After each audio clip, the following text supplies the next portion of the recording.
What's up, guys? Welcome back to the Jake Ellenbogen channel. I'm Jake Ellenbogen. I'm going to be bringing on a special guest that you guys have already seen a lot, Stephie Smalls. This will be the third time having her on. She is not yet available, and she will explain exactly why. I, however, just had a spider crawl up this thing right here. That is exactly why it took me so long to go on here. I'm not even lying. I'm deathly afraid of spiders. That is the reason. So you can blame the spider for me being late to come on here. But welcome back, everyone. Appreciate y'all joining. And it looks like Stephie is ready, so I'm going to bring her on. So let's see here. All right. And I'm doing this on StreamYard. You guys can tell this isn't my normal Streamlabs setup. So things are a little different when I do an interview, or if I have a guest on, this is how it will look. When I'm doing it myself, I will have that on Streamlabs. So I'm going to be sending Stephie in momentarily here.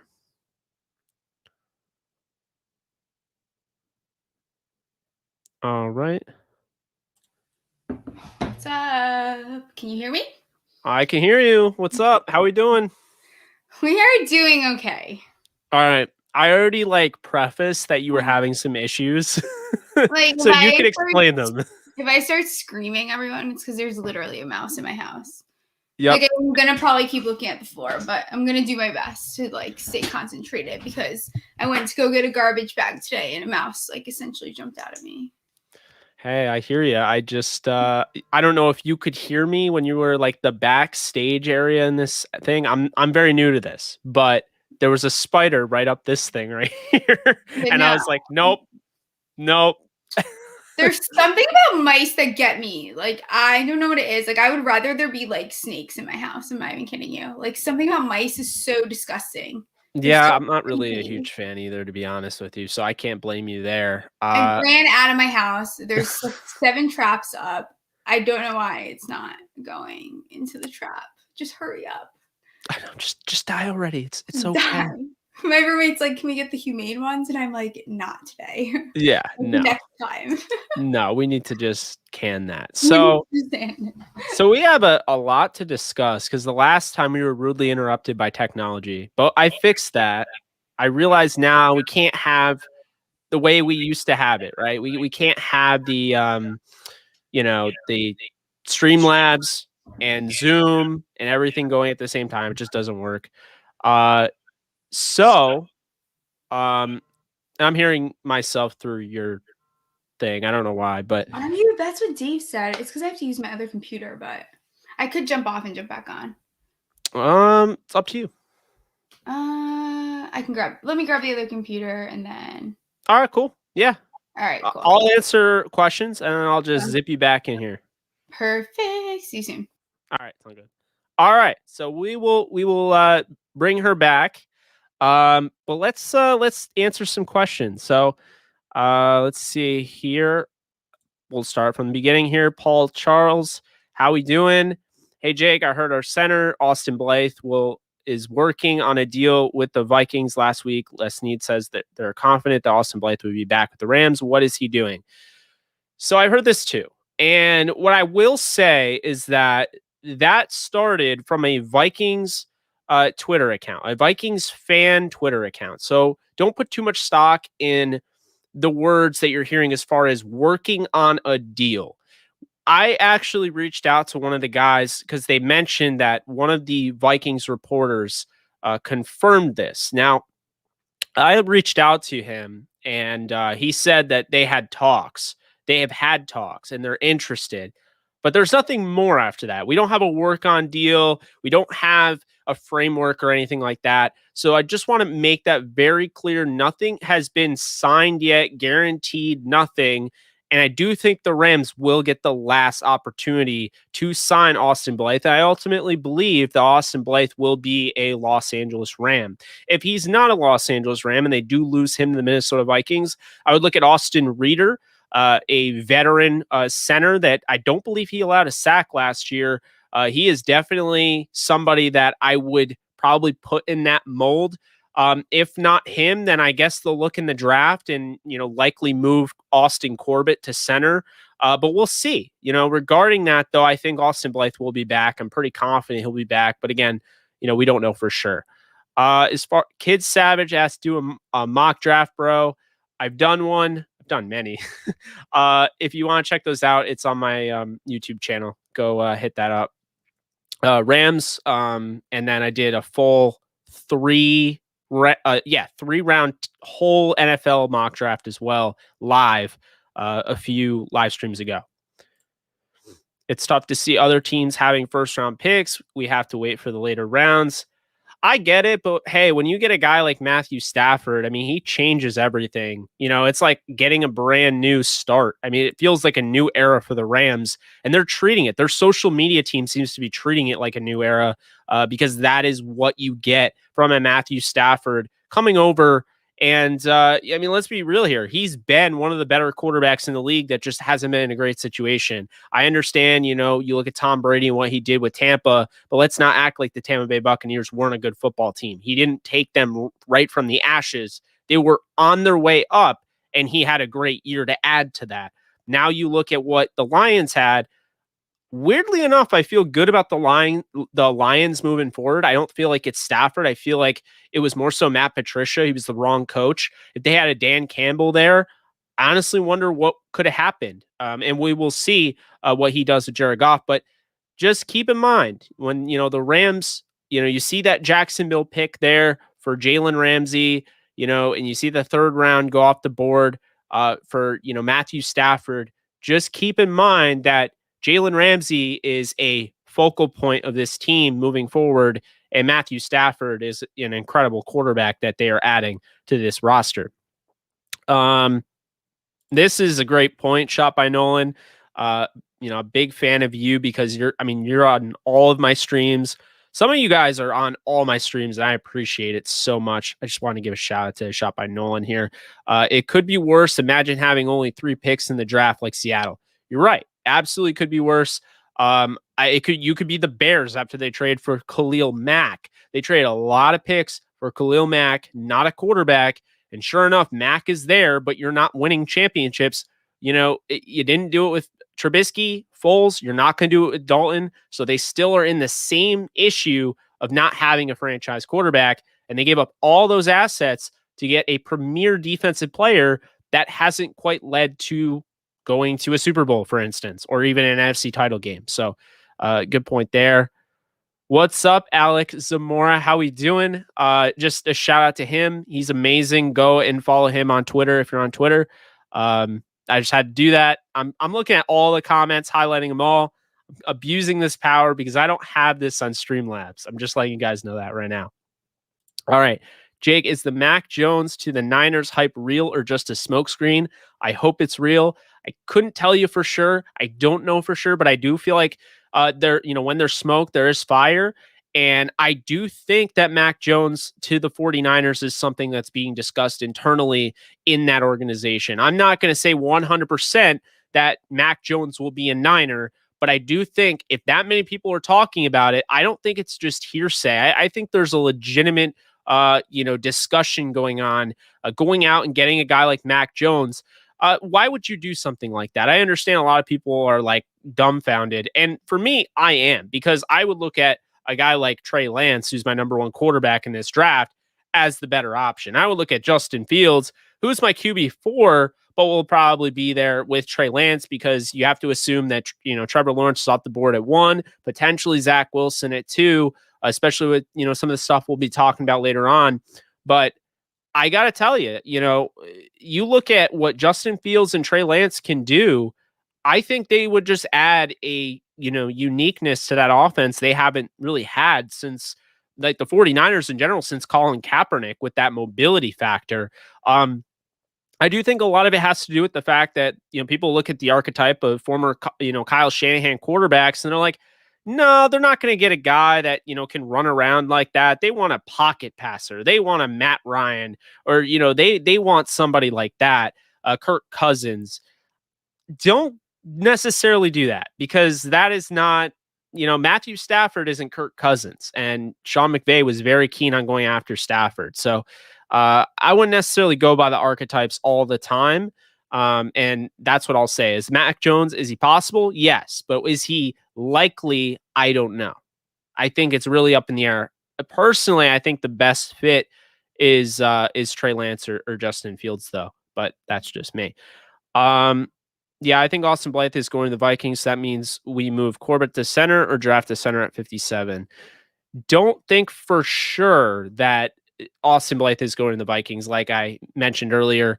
I don't necessarily believe that's the case. I still think he'll go back to the Rams. If that is the case, I still wouldn't draft the center at 57. You're looking at a guy like Kendrick Green out of Illinois, tested super well, but also just look at the tape. I mean, he's a very athletic center. I think he'd be huge. Could step in there. Maybe he's a guard to start off. You have Corbett at center. Not really sure how they would do that, but I wouldn't draft a center necessarily at 57 if they lose Blythe. Let's see here. Appreciate that. The new intro is just the intro when I have guests on, so that'll be a first indicator there. You'll know I have a guest on when you see that type of intro. Niners are talking Fields. I think Fields is, if I have to make a prediction right now, I think, Justin Fields ends up being the 49ers franchise quarterback. But what I could see is if these teams are looking at Mac Jones and thinking, he's the most NFL ready, he has the highest floor, and you look at the Niners roster and you're thinking, they're 2 years removed from being in a Super Bowl. They had a lot of injuries. Maybe if the Niners feel like they're ready to compete and they can be in a Super Bowl, then maybe you go out and get Mac Jones because you feel like it's the not the deepest curve as far as learning and being a starting quarterback in the NFL, if they believe that. We're not doing the PS5 giveaway now, but I will be doing a PS5 giveaway. I have replaced the Amazon gift card with something way better. We're going to do a PS5 giveaway on the YouTube channel. So just keep your eye out because I'm going to let this thing progress. We'll get more and more people filed in. And then when I have a lot of people here, I'll get you a number eventually. But when I get a lot of people entered, then I'm going to drop it. And I cannot wait to give it out because I know a lot of people want that thing. Okay. Chris Sims says 49ers will take Jones. Yeah, I mean, Chris Sims is really close with Kyle Shanahan. They're friends from, I think, from being kids. I don't remember the full connection, but I've heard him talk very highly of Kyle Shanahan as a friend. So I do think there's something to that. I don't think he would just say that. But then again, as a friend, are you going to go behind your friend's back and tell everybody what your friend's doing? Or are you going to hide? What if hear this out real quick. What if Kyle Shanahan's like, hey, we're buddies. Can you misdirect the entire NFL and have everybody thinking we're taking Jones? Thanks. I wouldn't throw that away either. No one's talking about that. I know for a fact they're friends. They're really good friends. So I don't know. Rams 12th man. What's up, everyone? How we doing? Seattle has to hit on all three of these draft picks. Yeah, that's I don't really know what they're doing at all, to be honest with you. Oh man, I forgot picks Chicago gave up. Yeah, they gave up a lot of picks, and then their first pick of that draft, they draft David Montgomery in the 3rd round. He's a good running back. I'm not saying he's not, but Mac has not looked good that good for a couple of years. I can't even read. Sorry about that, Mike. I think Mac is still a really good player, but he's not Aaron Donald. And I think that whole he's getting paid more than Aaron Donald, so he's on that tier. He's not, and we've all seen that now. I hope they get Mac Jones because he's not that good. I disagree. I mean, I think Mac Jones is a good quarterback. He's not the mobile quarterback. He's not the next gen of quarterbacks. He's not a guy that can create with his legs, but he's still a good quarterback. I don't love him in this draft. And as somebody that's watched a lot of Alabama games, I do like Bama, as you guys know. I will say I like him more than I liked Tua. Tua ended up being graded higher. I think I enjoyed watching Mac Jones more in college than I enjoyed watching Tua, but I gave Tua a higher grade. I don't know which one will end up better. I almost feel like Mac Jones is going to be valued a lot higher than a lot of mock drafts have him. So I will say that first things first, you want to cut the mock drafts out of your mind when you're watching this draft, because not all of these mock drafts have it right. You have to keep that in mind. Just because you're seeing Mac Jones go in the third round, it's the same thing I was telling you guys with Leonard Floyd. We didn't know the market. We just said, he's overpaid. I even fell for that. But was Leonard Floyd really overpaid by the Rams? He's one of the best edge defenders in football as far as all around. The fact he had, 12 and a half sacks this year, something around that range, and he's one of the best run defenders setting the edge. He had a great year, and he was paid accordingly to what the market was. That was the market. We saw 16.5 million. That's the market, so we don't know until it happens. And that's kind of the same thing with the draft, So let's see. We got what up? I'm going to be heartbroken if we don't draft Jordan Smith. As am I. I love Jordan Smith out of UAB. I think, he's one of my favorite. I think he might be my favorite pass rusher. My number one edge defender in this draft is Jalen Phillips. I think he's going to be a star out of Miami. But Jordan Smith, I think, has some serious upside. And I have him, top 3, I think, is where he's going to end up. He's definitely a top 5 talent for me at the position, but I think he's going to be top 3. Jones does look like the type of guy. Well, there's a lot of coaches that still have that mindset where they don't care about the way the NFL is going. They don't adapt. And so I think a lot of people for that reason feel like, there's coaches that will lean towards Jones. Hey, Jake, do you think if we get Sherman or Clowney, both of those guys would be great if the price is right? I think they could get both of them, either of them, but I don't necessarily think that's where they're rolling. I think that the final piece here is they're waiting for Blythe. Interesting news came out today with an interview.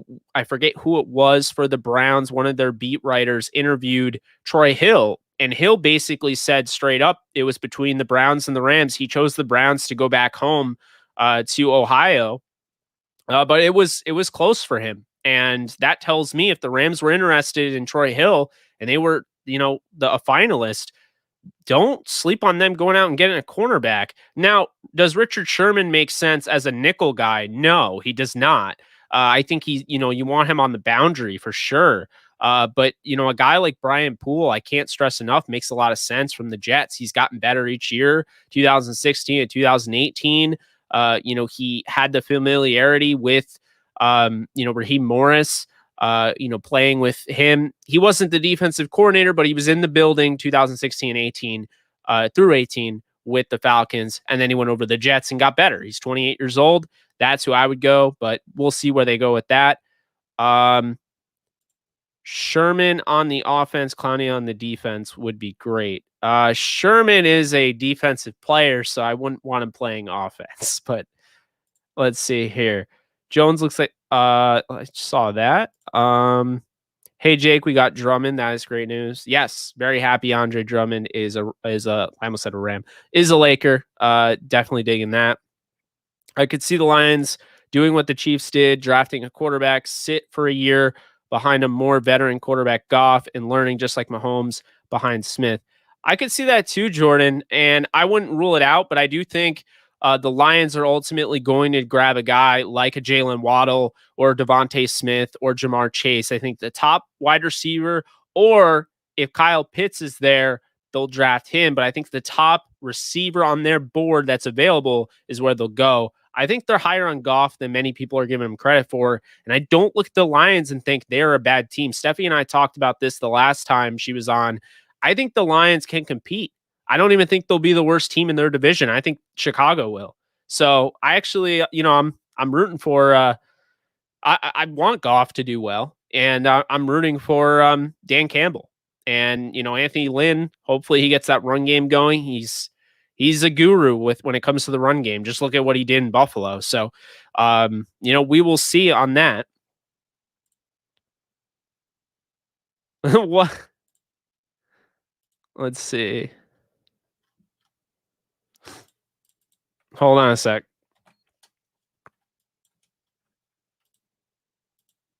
I don't have her. You're saying she's on Twitter saying let her in? I don't even have her in here. Let's see.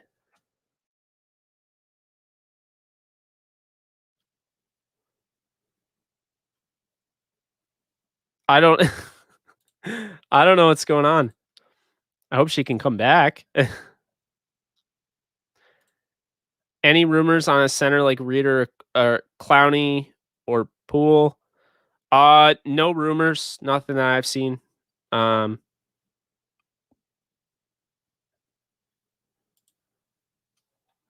Let's see. We're trying to get Stephie in here.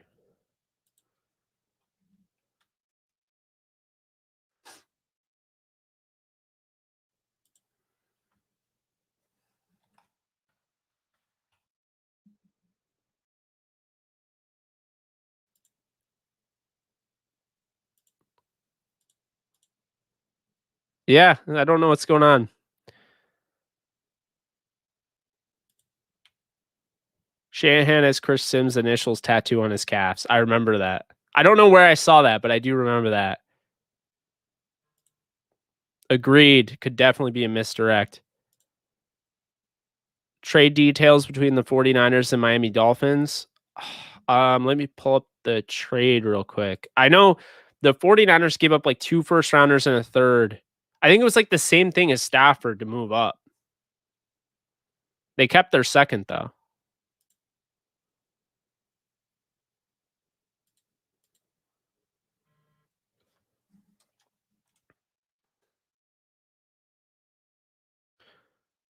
Okay, what's going on here?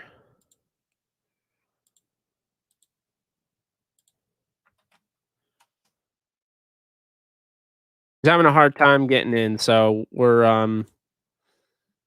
like I'm trying to figure that out while hosting the show. So there's that. Are the Rams planning on getting faster linebacker? Good question. I would be all for getting another linebacker. I've said that. Dylan Moses is who I'd target. Let's see here. As a Rams fan, the only quarterback I want the Niners to get is Jones. He is perfect for them. Yeah, I see what you mean by perfect for them. As in you don't want them to get a mobile quarterback. I got you. They are not going after Clowney or Sherman. I don't know if they are or they're not, to be honest with you. I wouldn't be mad if we take Miners with 57 or 88th pick.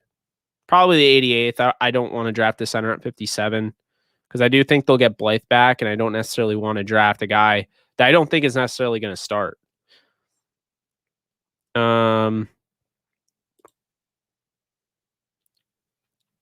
don't know. I would have minded. I wouldn't have minded Troy Hill back for sure. What's up, Masanori? How we doing?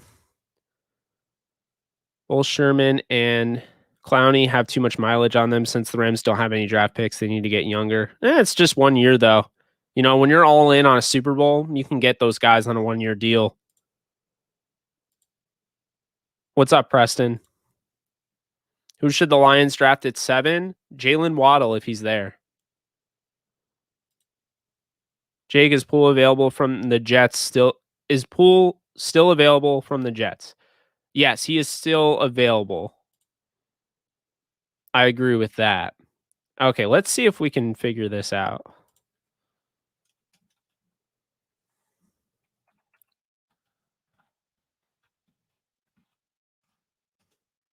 Trying to get Stephie in here because the show is revolved around us. I'm just going off the script here.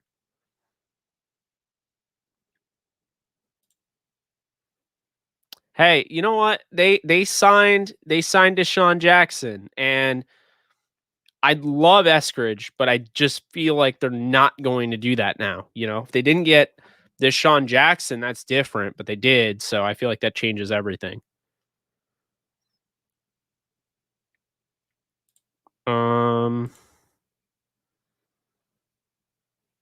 Let's see.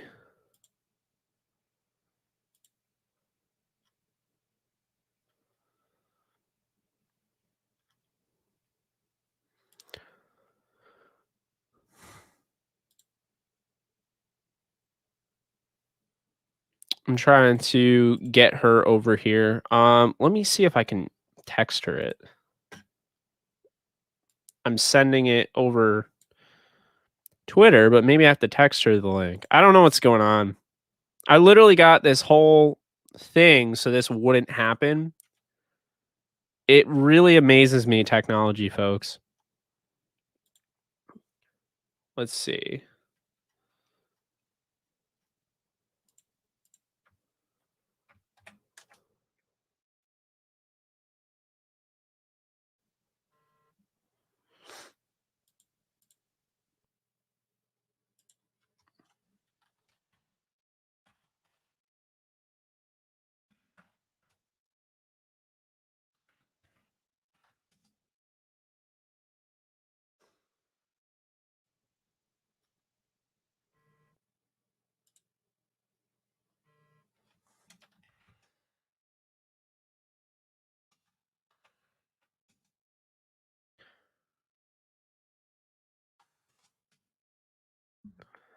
Um, okay. We're trying as hard as we can to reunite ourselves in this live stream. And those of you that are joining, Stephie Smalls is supposed to be my guest. She was here, she was having issues, so she wanted another computer, and now StreamYard.com is literally blocking her from joining. So we're trying to figure that out while also trying to run this show.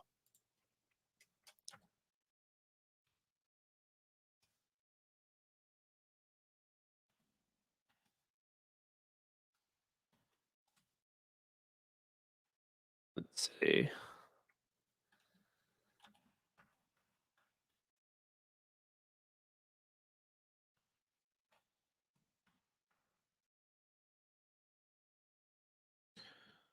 All right. So if the Rams were to draft Snowden, would he be a developmental player or is he a starter? I think Snowden could start day one, but you have to have a plan for him. Like, what is he going to be in your defense? I think he's a chess piece. I think you can use him all over the place. I know some people don't like him at linebacker. He's got these long arms. He's 6'7". He tackles very well. Normally, those guys with the crazy builds always have a hard time tackling. So, um, you know, I don't know, like, where necessarily a team would want to put him, but I definitely think he has a role in the NFL.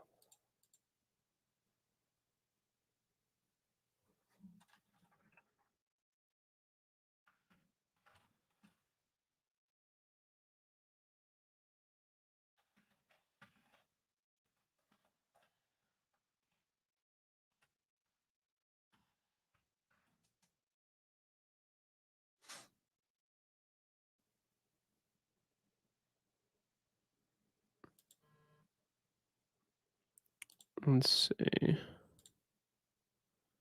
Sorry, guys. I'm trying to multitask. I'm trying to host the show, trying to get Stephie back. It's all, and read comments. Can we please re-sign Austin Blythe? My heart can't take it anymore. I agree. I'd like him back like yesterday. Um, thanks, Henry. We're trying here. Do you think the Rams will add Geno Atkins? I didn't know he was. Well, I did know he was available. If the Rams were to get him, that would be terrifying for everyone else. I hope we draft a linebacker because we are going to have a lot of our linebackers become free agents next year. Yeah, I mean, I want Dylan Moses at 57. If he's off the board, Jabril Cox is another guy I like. Jamin Davis, and then Garrett Wallow, maybe in the 4th or 5th.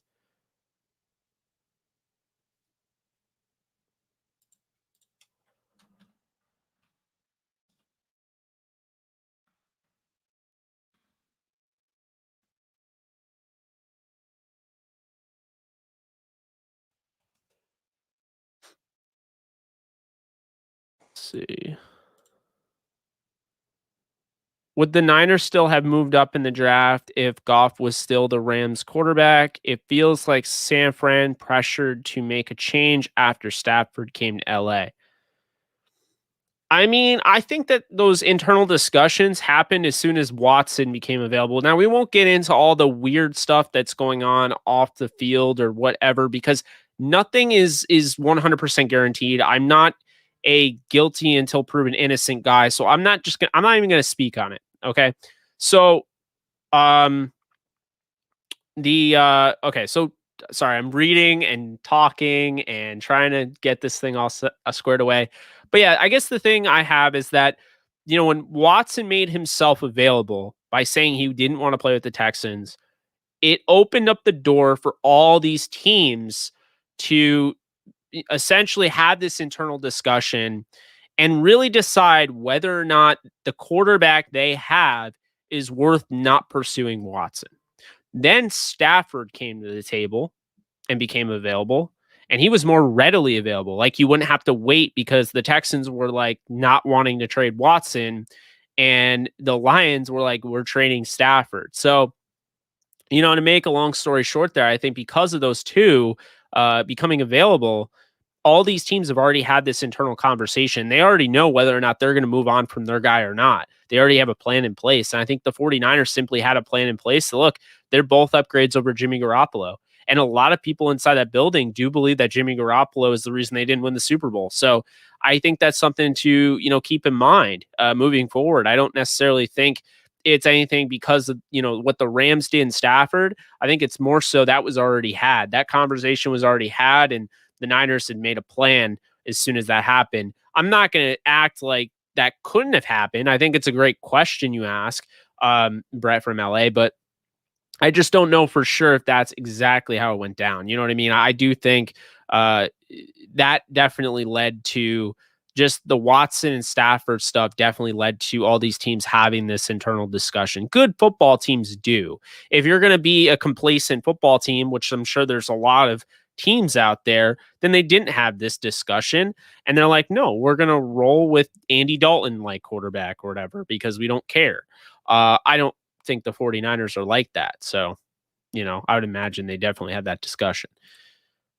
I think Trayvon Howard will ball out, have a D Will type of year. That's a big statement there. I like Trayvon Howard. He's my guy, but we'll see.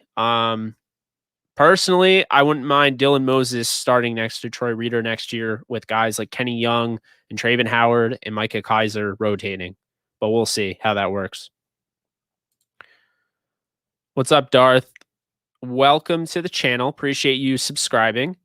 And I'm very, very excited for the Rams this season as well. I cannot wait to watch Matthew Stafford, at SoFi. I will be there as long as they allow it.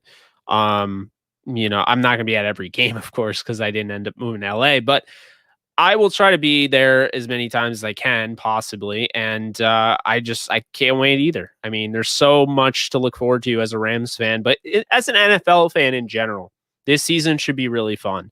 This season needed to happen because essentially, I think the Stafford trade and the Watson news, not the off the field stuff, but the trade, like the pushing of the trade, led to Russell Wilson and all these other quarterbacks. And I think we've had a change, a dramatic shift in, the NFL. The winds of change are coming. Teams that maybe you're not thinking of as a title contender could become a title contender. Teams are going to bloom into, something. And honestly, keep your eyes out on Carson Wentz in Indy. I made a video on it. I got a lot of views, did very well. I'm a big fan of what, Carson Wentz can bring to the table and what he did bring to the table, when, Frank Reich was the OC. I said it many times before. Sorry, Doug Peterson. To me, Frank Reich was the engine of that offense. He is what made it run. And that's exactly why you got a job with the Colts. And I think now you're reuniting Wentz and Frank Reich. I think it's going to lead to some good things. They brought Hilton back. They're getting Paris Campbell back from injury. Michael Pittman is going to be in his second season, and they have a stud in Jonathan Taylor. Their offensive line is almost complete. They just need a left tackle. Really like their offensive line, by the way. And then their defense, they're going to add some pieces, but their defense isn't half bad either. I think it's still a pretty good defense, coached by Matt Eberflus. So I really like the Colts moving forward, and I think Wentz is in for a big year. And this is kind of adding on to what I've been saying with the league. It feels like it's changing. Things are changing. So yeah, that's what I'll say on that. What's up, A Green Substance? How we doing? Awesome work, bro. Not a fan of depending on too many rooks in a year where all our chips are pushed in. No, I agree with you, Payout, 100%. And thank you so much for the kind words. As long as Sam Tebby or Julian Davenport aren't the starter at tackle. Jake. I hear you 100%. That better not happen. I don't think it's going to happen. They can't do that to Carson. I mean, if that's the case, man, then I'm begging, Costanzo to come out of retirement. I mean, if that's your best option, I'm begging Costanzo to come out of retirement, or I'm signing Alejandro Villanueva. I mean, it's really at that point. But I'll say this. Sam Tebby, Julian Davenport, at that point, you can find a replacement tackle that's better than both of them already as it stands, has a higher floor than both of them. Going into the third round, this is a very offensive tackle heavy draft. There's some great offensive tackles. And I think, somebody like Chris Ballard knows what he's doing. I think these guys are just filling out, the back end of, the offensive line depth. I don't think they're going to go with them. I really like Dylan Ray-Dunes, in the first round for them. That's who I had them taking, but I could see them going Leatherwood. Could see them going Cosme, although I think Cosme is going to go a little higher than people have on their, their mock drafts. I think Cosme could be a top 15 talent. He's a very, very good tackle. Moves very well. So there are guys like that. There's also, Jalen Mayfield as well. So the Colts will be fine. As long as like you said, as long as they don't roll with Sam Tebby or Julian Davenport and they just use them as depth pieces. Maybe you're trying to develop Julian Davenport. I don't know. He came from Bucknell, had a hard time bending, really poor anchor. So, I mean, I don't know, but I don't think those guys will start. And if they do, then Chris Ballard, man, you are disappointing me because I'm one of the biggest Chris Ballard fans out there, but I'm a little confused too by some of the moves that he's made this offseason. All right. Don, how we doing? My favorite Lions fan on here. Goff seems like he wants to make people eat their words from his interviews. That's Goff. I watched Goff. I mean, no matter what anyone says about Goff, I've been very, critical of him. But after his rookie season, he said, I will get this fixed. I will do everything in my power to get this fixed. And sure enough, obviously with the help of Sean McVay, they add Robert Woods, Andrew Whitworth, they draft Cooper Kupp. They put a team together. He did that. He got it fixed. He went from a 4-12 season with Jeff Fisher as a rookie who only started 7 games, lost all 7, to going 11-5, sending the team in the playoffs, having a home playoff game against the Falcons. They lose, but then the next year they go to the Super Bowl. The thing with Goff is that for whatever reason, he fell off a cliff, in confidence and play in 2019. It started off well. And to be honest with you, when I was at the game week 2 against the Saints, no one could have told me that team was going to miss the playoffs. I felt like the way they were beating the Saints, albeit Drew Brees got hurt, I felt like this team is absolutely going to be a player in the playoffs, and they're going to have a chance to win a Super Bowl. And sure enough, they fell. The wagon fell, and they tried to rally back at the end of the year. And obviously the detrimental last minute play where Jimmy Garoppolo gets it to Emmanuel Sanders, broken coverage with Taylor Rapp and Jalen Ramsey. I'm sure I don't have to tell you guys that, but I think Jared Goff needed a change of scenery for whatever reason. I think Sean McVay is amazing, but I also think just because a guy is amazing doesn't mean that it necessarily is going to work. And I think Goff, it just got to the point where it didn't work. I also think there's a chance McVay overcompensated for feeling like these teams had figured him out. And so they tried all sorts of new stuff and Goff just couldn't handle it. I think that's definitely a possibility. So, I do feel like Jared Goff having a DeAndre Swift, the running back position, They go out, they get Brashad Perriman to stretch the field. They also grabbed Tyrell Williams, a guy that many people forgot because he opted out as a COVID opt-out last year. I like that move. I like Quintez Cephas. So say you go out, you have TJ Hawkinson, of course, who's their best receiver on the team. He's a stud. Their offensive line pretty much stayed the same, except they lost Ode Abushi at guard. But then when you look, if they add a guy like Jalen Waddle, he's got some weapons there, and I don't necessarily think the Lions are that bad. Then you look at the defense, they're able to go and retain Romeo Aquara. They got a third overall pick last year in Okuda at corner. And then you look, obviously what they were able to do, getting Trey Flowers a few off seasons ago. They have some guys there that I like. This team just keeps on adding. I think they have a really good coaching staff that a lot of these guys are going to play a lot better than given credit for. And some guys that I talked to that were from the Lions, and they have, wanted to remain anonymous. So I'm not going to say who they were, but it wasn't the best situation there.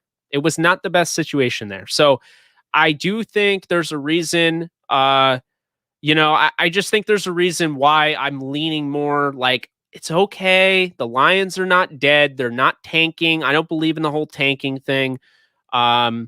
So that's what I'll say on that. I do think Goff is going to have a better career. Will he completely turn around like Ryan Tannehill did going from the Dolphins to the Titans? We'll see. But I do think he'll be fine, give him an opportunity to win football games. Plus, I think Anthony Lynn is going to really have a nice game plan. And, keep in mind, they also got Jamal Williams. Big fan of him, pass catcher out of the backfield. He's going to be a change of pace guy. They still have Kerryon Johnson. Probably going to get rid of him. They might draft a guy. Maybe you go out and get a Puka Williams or somebody really shifty in the open field. But I like Jamal Williams. I like DeAndre Swift. And I feel like if you keep that balance, you just have Goff manage the game, and you add a guy like Jalen Waddle, things are going to change for the better for the Lions moving forward. And honestly, there's a good chance that they just kept Stafford, rolled with everything that they have done with the coaching staff and the players that they've added. There's a chance that Stafford would have put this team in the playoffs. So I do think a lot of it was on Patricia. It's a bummer. I was wrong about Patricia. Liked him a lot. The true big time piece from the Belichick coaching tree was, in fact, now I totally remembered it. I totally forgot his name. Brian Flores. There we go. Brian Flores, who's now with Miami. That was the guy. Okay. We were fooled by Patricia if you believed that he was going to be the guy. It is Brian Flores. He is doing a phenomenal job in Miami and would have had them in the playoffs if front office or, higher ups didn't push him to start Tua Tagovailoa, the rookie, over Ryan Fitzpatrick, because we all know that Ryan Fitzpatrick was the chaperone at that point. We saw multiple times Ryan Fitzpatrick get put in a game to have to win the game for them because Tua could not do it. So I felt like, that was really what held them back. But yeah, Don, I really do feel like the Lions are not as bad as a lot of the media wants them to be. And I think Goff will be fine. Jake Kaiser started the season as a starter, then got injured. When he was healthy, they put him in special teams and left Reeder and Young. You think they don't see him as a starter anymore? It's a next man up type of league, and the best ability is availability. And I'll tell you right now, it's not looking good for Kaiser. One, he's not the next man up, and two, he doesn't have the availability. He's always hurt. We can love this guy all we want, although he doesn't love me too much. We'll just say that. We'll leave it at that. But I got to tell you, Troy Reeder's been the man who's been the next man up, and he's reaped the rewards. You look at the year before this year, he starts 8 games as a backup. Then you look at this year, he starts 7 games as a backup. He had a monster game against Washington where he had 3 sacks. Reeder's just gotten better, man. That's what it comes down to. Reeder's gotten good. Like, everyone just assumes he's an undrafted rookie free agent. Have we not learned from Corey Littleton? Have we not learned from Roddy McLeod? The Rams find undrafted rookie free agents and turn them into something. Look at Morgan Fox from Colorado State Pueblo, who just got a legit contract with the Carolina Panthers. He's now not significant, but a pretty decent loss on the defensive line for the Rams. That's a guy that they developed from UDFA. So you have to keep that in mind. They do a good job of finding these guys. So don't necessarily write anybody off for being a UDFA. Kind of hoping the Colts go Phillips at 21, Leatherwood at 24. I want Phillips there so badly. The problem I have, Jake, is that I think he goes earlier. And that 40 time, I think a team's going to just swallow that up and he'll go maybe top 15. He's a great talent. He's the best edge defender in this class, I think. But that, if they get Phillips and Leatherwood, Chris Ballard, man, I'm telling you, they do that. Very good. Seems like Deshaun is happy in LA. Yeah, he definitely seems that. It seems like the Rams are very happy with him. Let's check on Stephie.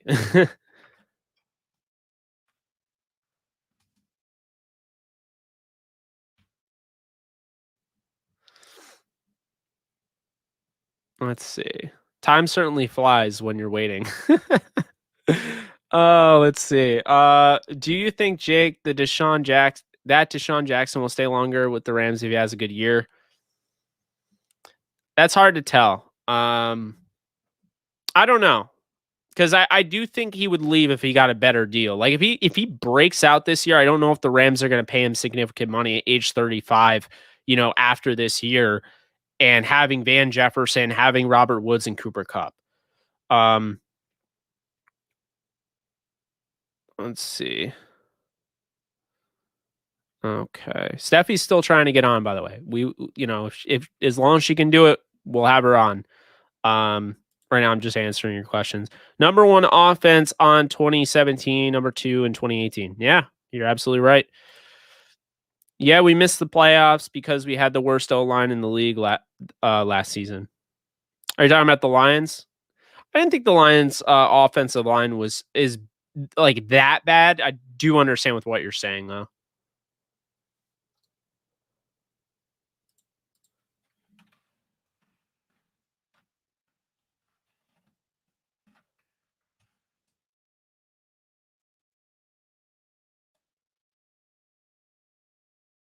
I think Goff fell off a cliff once he got in a relationship. I don't know. I only speak on football. Like I said, I don't get in the off the field stuff. I don't know that stuff. I can't critique that stuff. So I'll stay in my lane on that one. But I have seen a lot of people saying that. It's not my place. How will the Rams offense be different with Stafford and the franchise quarterback? Well, first off, you're going to see a lot more deep throws down the field, a lot more shot plays, a lot more plays to, maybe get that. So Stafford will point out if a guy's offsides, kind of like Rodgers. I always call him Rodgers light because he's going to point that guy out, point him out, and then he's going to throw deep down the field. He's going to give guys an opportunity. We saw what he did with Kenny Golladay. First off, Kenny Golladay is a fantastic deep threat. When he's healthy, he's one of the best deep ball receivers in the league. I mean, the way he's able to make in-air adjustments, contort his body, get his hands in the right position to catch the football. It's special. And so the Rams don't have a guy like that, but they don't need one because Stafford is deadly accurate. He's going to make that sideline throw. I don't know if you saw that graphic earlier on Twitter. I think PFF posted it.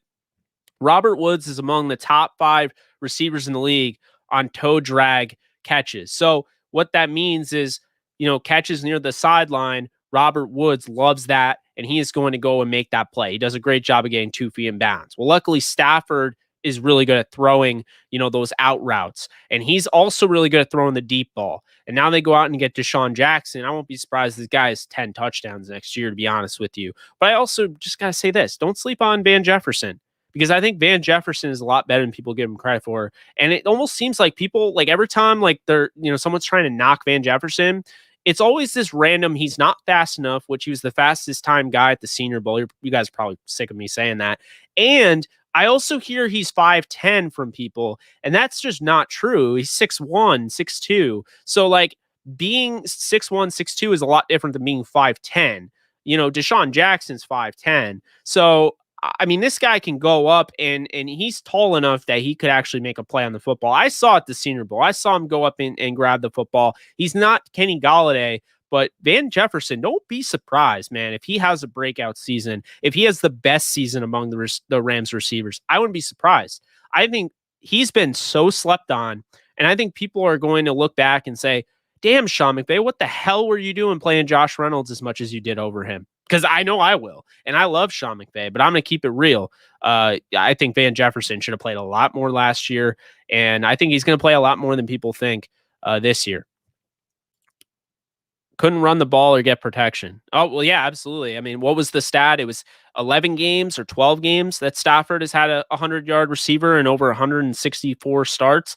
I mean, that's ridiculous to me. So he's going to go to the Rams. They're going to have a 100-yard rusher, 100-yard rusher. They're going to have that. They're going to have running backs better than Reggie Bush. First off, Cam Akers. As long as he stays healthy, he has a chance to lead the league in rushing, to be honest with you. He has all the potential in the world. Really good.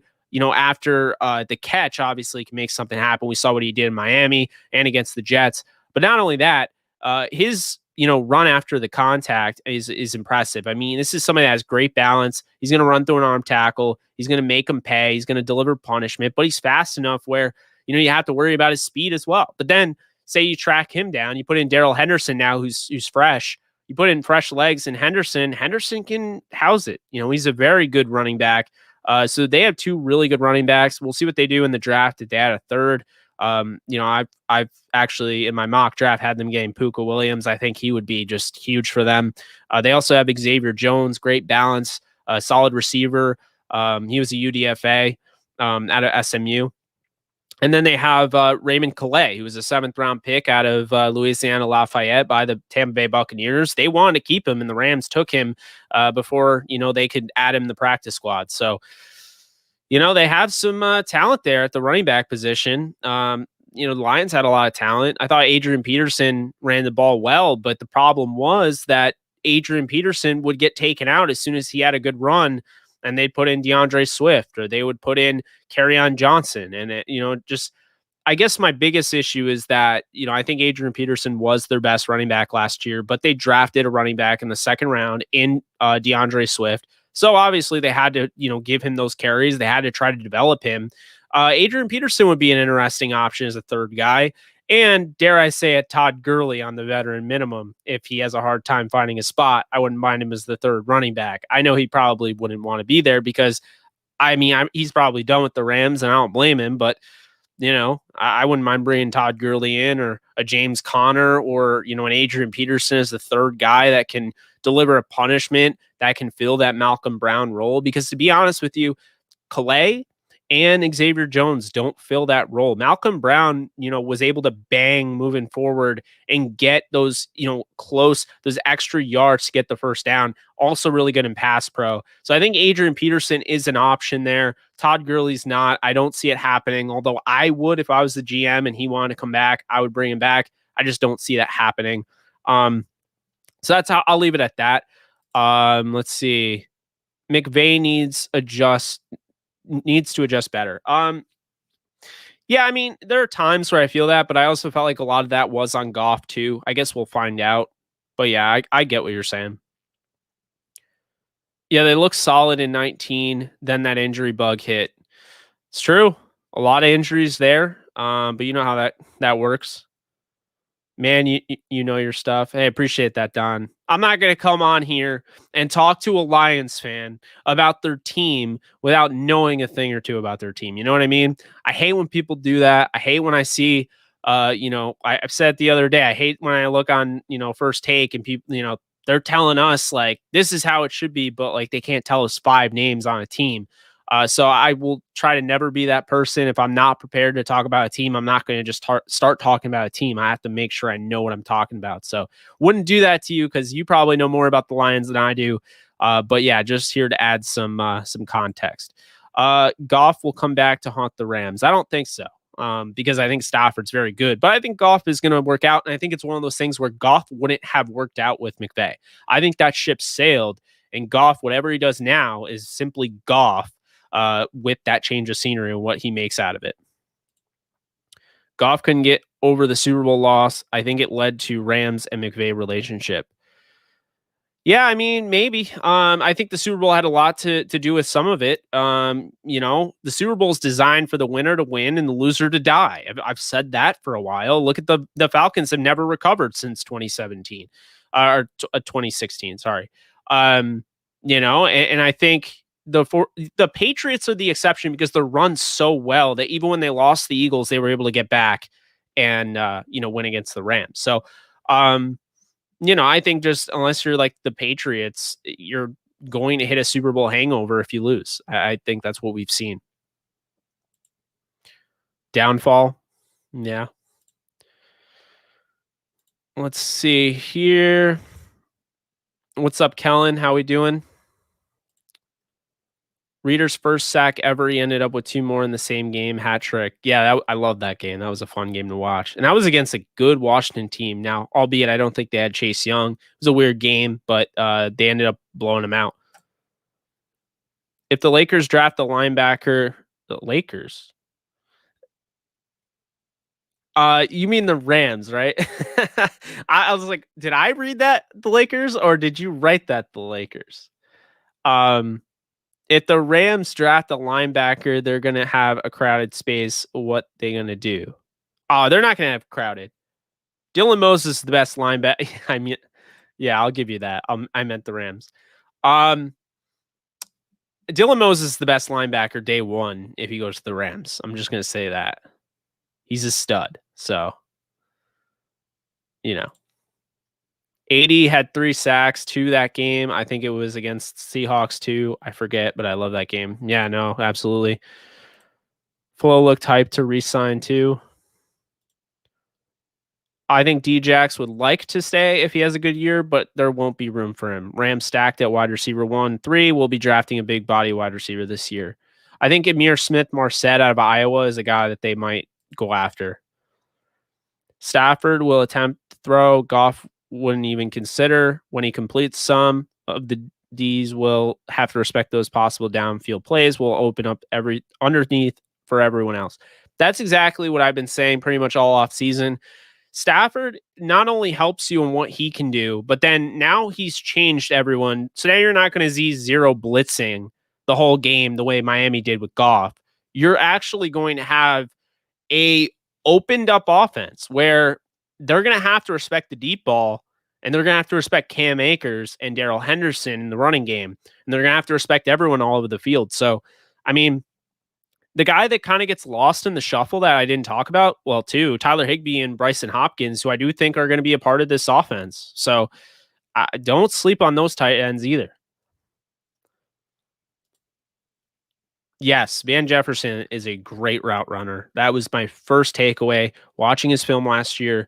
He didn't grade out as my top receiver because those receivers were so elite. Henry Ruggs was just, to me, another level. And I think he's in for a huge year this year. Last year was a little disappointing. And I also don't think that, you would have expected a guy like Nelson Aguilar to play as well as he did. But look, Van Jefferson was the best route runner in that draft, in my opinion. I said that many times. And, don't sleep on him. Again, don't. Yeah, I agree with that. Yak is the reason why the Rams wide receiver might have more yards than Van.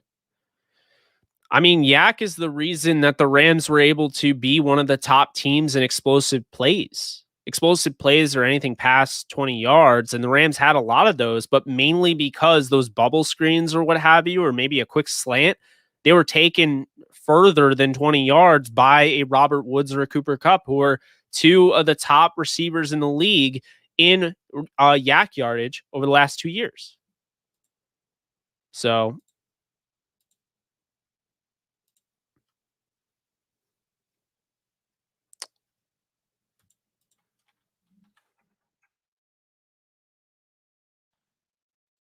let's see. People don't know how to evaluate. If a player doesn't have a big rookie year, then they already write him off. Jeff played behind some pretty good wide receivers. Why write him off? Now he's getting his chance. Agree with you, Renee. Totally agree with you. Goff fell off a cliff when Gurley fell off a cliff. Well, I mean, I have said Gurley was the engine of that offense, but I mean, Jared Goff without Todd Gurley, without a semblance of a running game, really stepped up against the Chiefs in 2018. That's something you can't really take away. There was no running game to speak of, and he dealt with a lot of pressure, and he was able to win that football game. So Todd Gurley got hurt early in that game. Dorian O'Daniel hit. I didn't like the hit near the sideline, helmet to his knee. And you could tell he wasn't going to play. And then I believe Kareem Hunt also got hurt in that game. So there were two teams without their running backs, and it was just a pass happy game. One of the craziest games you'll ever see. So, what's our cap and how did he do that? I wish I could like reply to the last part because I don't know where. This is the problem. I get off on a tangent and I reply to you guys, and then like I get bombarded by comments, which I love, by the way. I'm not hating on that. But yeah. The cap is fine. I think the Rams have about 7 million left over after all the moves. But I don't necessarily know what they'll do. I have a feeling that Blythe will be back, but I don't know for sure. Do you think the Rams will have a top 5 defense? I am going to lean. They'll have a top 10. I think they'll be right outside the top 5, assuming everything goes well. If they have a bunch of injuries and what have you, I don't necessarily think they'll finish in the top 10. But, if they stay relatively healthy, I think they have a shot at the top 5. FB? What do you mean FB? Is that follow back? Like on Twitter? I do follow back, so I just don't know what FB means. Agree with you on Van Jefferson. I'm expecting a breakout year, and yes, Goff bounces back.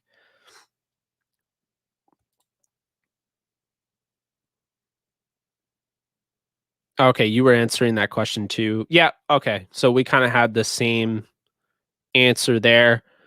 People act like, yeah, I think people focus way too much on TikToks and social media. I don't really think players get that too invested. And I really don't think, no matter how much you see from a player posting on social media, I don't think that gets to them on the field. These guys are not like you and I. Okay. These athletes are built different because they have to withstand the punishment, the verbal punishment, the actual punishment. They have to withstand it. And so I just don't like when people on like First Take will say, "Oh, he's too busy tweeting that he doesn't have time to, work out or whatever." And I'm like, that is just far from the truth. That's not, you won't be in the NFL if you don't work out. So like, I never understood some of those takes. It's just ridiculous. It's a farce, but I agree with you. Really, Sanchez, as of now, I think we're a top 10 defense until we see how people like Rapp and Burgess do after injury. I think they'll be fine after injury. I don't think Rapp is like a superstar by any means. I think Burgess will be the better player. Rapp is going to end up as the third safety, I think, when it's all said and done, but we'll see. I realize it's a copycat league, but other than a losing record, what can the Rams do to stop poaching of their coaches? Let me just say this, and I thought about the other day.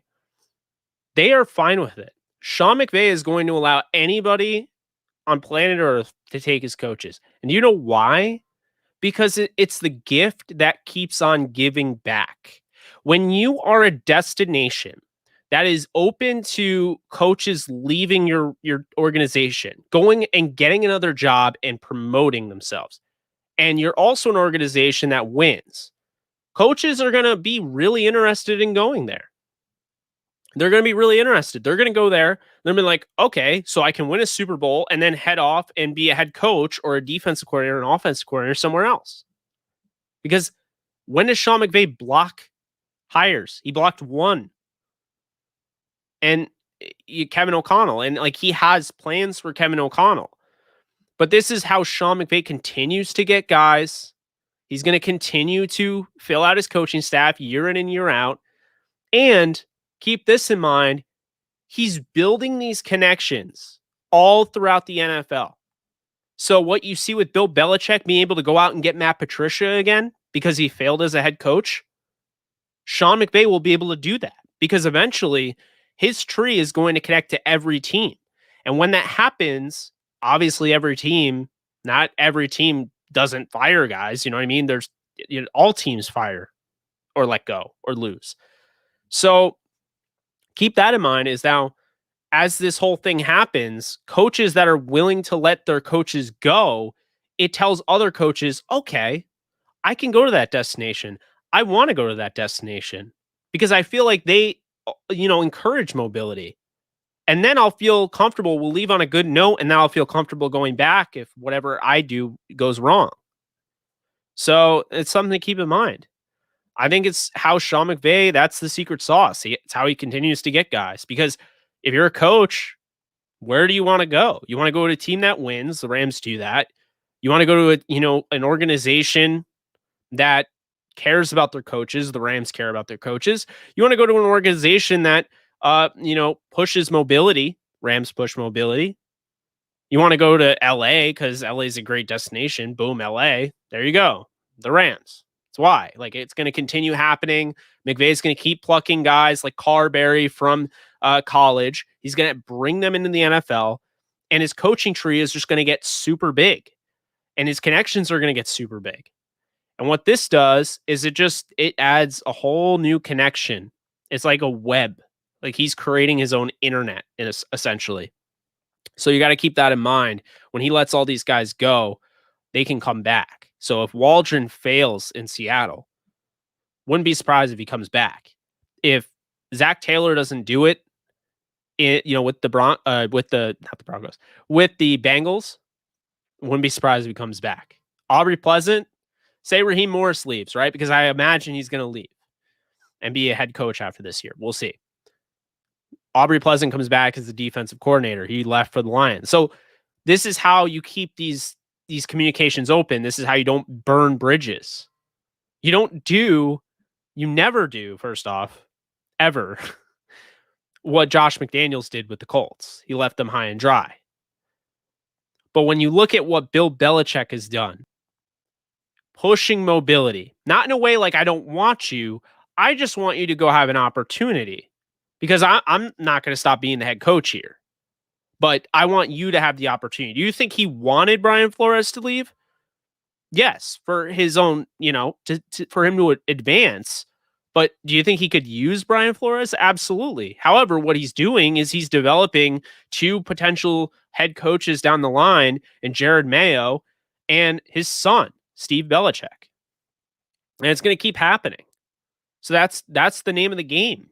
And for coaches like Mike Zimmer that like to block guys from leaving, eventually he let Stefanski leave. Guys are more likely to pick McVay over a Zimmer. Coaches that block other coaches from leaving, those are going to be the less desired, the fewer desired destination. So that's my thoughts on that. There's no room for sentiment. Gurley is done. If you're feeling sentimental about him, offer him a front office job. But as a player, he's on empty. I don't know if I entirely disagree with that. I entirely agree with that, Renee. Because Gurley, we've seen, is not the Gurley he used to be. And he doesn't have the burst. But he can't be a number 3 running back for you. I don't know if I agree with that. And he's still really good in the red zone. I mean, let's not act like at one point in the season he was 3rd in rushing. They stopped using him, to be quite honest with you. Dirk Cutter stopped running the football. So I'm not saying he's a superstar or anything like that, but like Falcons fans were really not happy about their balance. They were not running the football. They stopped doing it. I was on a Falcons show and they said, I didn't love Gurley, but I didn't love Brian Hill either. And I wanted them both to run the football more than 12 times a game. I agree with them. From what I heard, they're still running Staley's system. For the most part, I think you'll get wrinkles of Raheem Morris's system. And if you do, then you'll probably get some Tampa 2 in there. And I think with Tampa 2, you have to keep this in mind. If you're going to run anything like that, you're going to need a linebacker to cover the middle of the field, the deep middle of the field. And so I don't know if they have a guy that can do that, but a guy like Dylan Moses could, Jabril Cox, Jamin Davis, just saying. After this season, the Lions will have to draft for a starting quarterback. It will be apparent Goff held McVay back and not vice versa. Well, here's what I think, Brett. I understand with what you're getting at, but I think both can be true. McVay and Goff are both good. I think McVay is one of the best coaches in football. I think Jared Goff's a good quarterback when things are going well for him. I think he was just in a really bad spot. And the thing that just really postponed everything and just kept things going and for no decision to be made is his health. He stayed healthy. He got paid. And so even though he wasn't playing well, he stayed healthy. We saw it in the Miami game. He looked awful. But McVay couldn't pull him because of, I forget who said it but the ESPN, well, no one said it. The ESPN quote had an anonymous quote on that article, the tell all article. They were like, he didn't have the balls to sit Goff, but it's hard to sit Goff when he's making that much money and he doesn't get hurt, So when he finally got hurt, that opened up McVay's eyes because he was able to see another quarterback in that system, running that same system at a much higher level, on a quicker level, processing, his mobility, improvisational skills. Big fan of John Wolford, by the way, if I haven't mentioned that before. That's funny. Hey, Jake, I would trade Taylor Rapp and draft Talanoa Hufanga. Dude's a beast. What you think, Ramley? I like Hufanga. I think my favorite safety that could be obtainable for the Rams, if you're looking for a safety that can kind of be a dual threat as far as a hard-hitting safety, but also, a ball-hawking safety. You want to look over to Cincinnati. James Wiggins is a very good safety, very athletic. He's a game breaker. I think he's somebody that, he can get you that interception late in games. He's going for that. He can make the big play. I don't think the Rams need a safety. I think if they draft one, they'll go after a guy like Paris Ford later on in the draft. But, if they're willing to take one, day 2, early day 3, I mean, James Wiggins is that guy, I think. I think he's a little bit better than Hufanga, and I know you probably have a feeling for him, so I'm sorry. That's Stafford. Thank you. Not goodbye. Fan reaction video is crazy. Shows how much they love him. That's what happens. It's like for years, all these people say Matthew Stafford's trash or Matthew Stafford's overrated or yada, yada, yada. I mean, you do realize like the Lions fans got it. Like he was better than what was around him. He tried to make everyone better. Look at the film, when he was throwing to guys like Danny Amendola and throwing to Hunter Bryant and, getting guys like Jesse James involved. And, I just think like when you watch the film of him, I mean, he was really impressive. I mean, he made plays that just weren't there, and then you listen to defenses, defensive players talking about Matthew Stafford in a light of like, he's just unbelievable.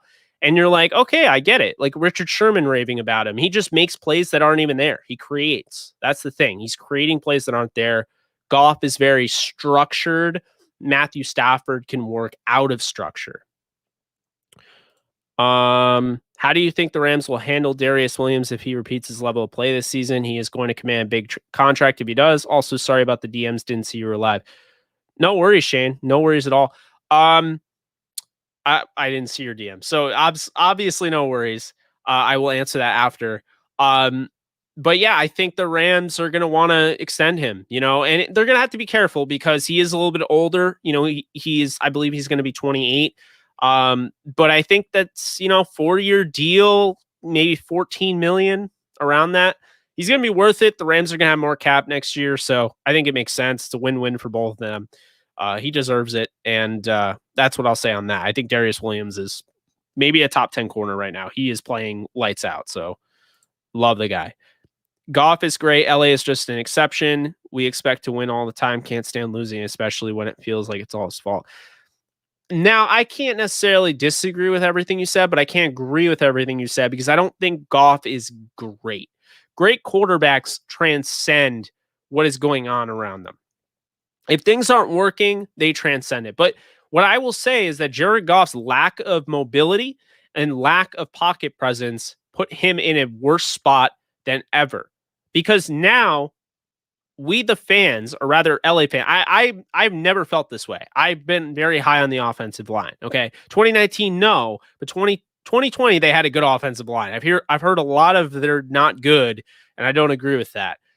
Keep in mind, they had the number one offensive line that won the Built Ford Tough Offensive Line of the Year award in 2018 when they went to the Super Bowl. They go from that and Goff looked really good to then 2019 When they lose Saffold, things fall apart. They had a lot of injuries. I don't think it was just Saffold. I know everyone just likes to assume Roger Saffold leaving ruined everything. That wasn't necessarily the case. What ruined everything is the fact they drafted Brian Allen and he failed and he also got hurt. And they drafted Joseph Noteboom and he got hurt. So the biggest thing with offensive line is if you keep everyone healthy, even if they're not the best players, when you have that continuity, you can get something out of that offensive line. But when you have 5 men that are all, shuffled and everything, they're playing in different spots, and you have your left guard becomes your right tackle and your right tackle becomes your left guard. All sorts of wacky stuff is going to throw off, that equilibrium of that offensive line. It's going to ultimately throw off, your offense in general. So that's what I'll say on that is that if Goff was great, he would have transcended that. He did not transcend that. He was good, but I think in those situations, Goff made the offensive line look a lot worse than they were because of his lack of pocket mobility and pocket presence. Yeah. What's up, Chantry? Doing well. Kind of a crazy day. It does look like we're not going to have Stephie, which is a bummer. We'll try to get her on Wednesday. Just all sorts of issues. I don't know. I literally used a different program, StreamYard, which is a browser program, whatever, to get somebody in here for, the show, and it still didn't work. So damn technology. Let's see. I'm trying to literally respond to everybody. That's the goal here. Goff guarantees the Lions a wasted timeout, a fumble after being touched by a defensive player, and a head-scratching interception.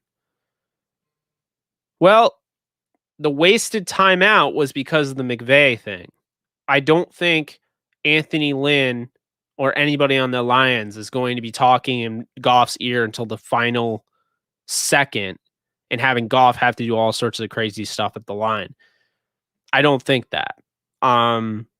Now, so there won't be wasted timeouts. Fumble after being touched by a defensive player, yeah, that's still a possibility. Small hands, yes, I agree. Head scratching interception, yes, but also Matthew Stafford has thrown a couple of those before too. So I'm not trying to truly defend Goff to the end, and I've never really defended Goff like some other people, but I don't know if that's necessarily fair. It's true. Falcons are still recovering. Brady trolling 328 is adding salt in the wound. It's true. I hope Tristan Jackson and Christian Roseboom can step up big time. And of course, B-Hop. Yeah, I mean, that'd be cool if they got an opportunity. I've been on record saying I think Stafford could throw to any of those guys and they would work. That's why I didn't necessarily feel like the Rams had to draft another receiver or sign another receiver, because I felt like even Tristan Jackson, with like no experience, Stafford's going to put the ball right on the money.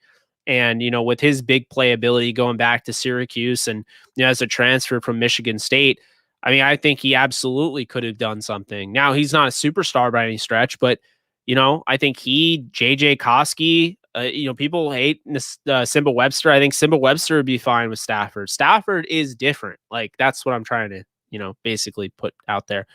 R.E. Stafford, the Rams will run the same offense they always have, but it's going to look way different with Stafford. That'll be the difference between Stafford and Goff. Essentially, yeah. Things that they wanted Goff to do that he didn't feel comfortable doing, Stafford will do. What's up, Shane? How we doing? Hopefully you're still here. I don't know when you posted. You posted that a while ago. We're way behind. Wow, 10:38 and it's 10:57. I'm sorry. I'm trying to answer everyone's questions. It's like ridiculous. It takes so long. Brett from LA sounds like Stafford also. Hey Jake, what do you think the Lakers' chance on repeating now that we got Drummond, Lakers, and Nets NBA Finals? What do you think? I think the Lakers can repeat, but it isn't going to be as easy as it was last year. What do people see on Van Jefferson? I don't get the hype. Great route runner, speed, great hands, reliability, and somebody that's willing to fight for the yards.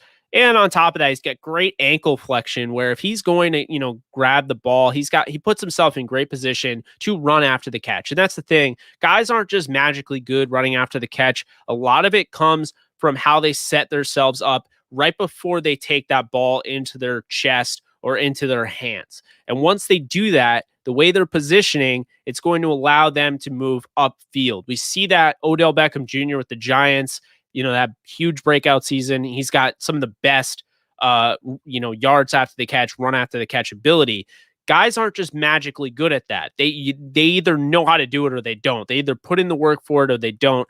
And Van Jefferson's a guy that's always put the work in for it. And the guy can block, so he's going to stay on the field too. Yeah, I think the Deshaun Jackson signing, it was not what I wanted at first, but I think he'll be good for them, and he offers, that deep threat ability. You could argue he's the best deep threat in NFL over the last 10 to 15 years. I mean, his stats, he's like first in everything deep threat. So what's up, Holden? How we doing? Hopefully you're still here. Again, sorry I'm getting late on these. Goff falling off cliff after Gurley left doesn't hold water. Rams had number 3 running game last year, and Goff still didn't play well. Can't have it both ways. Agree with that. Definitely agree with that. Almost destroyed my living room watching Goff get cooked by cover zero all game. Yeah, I hear you.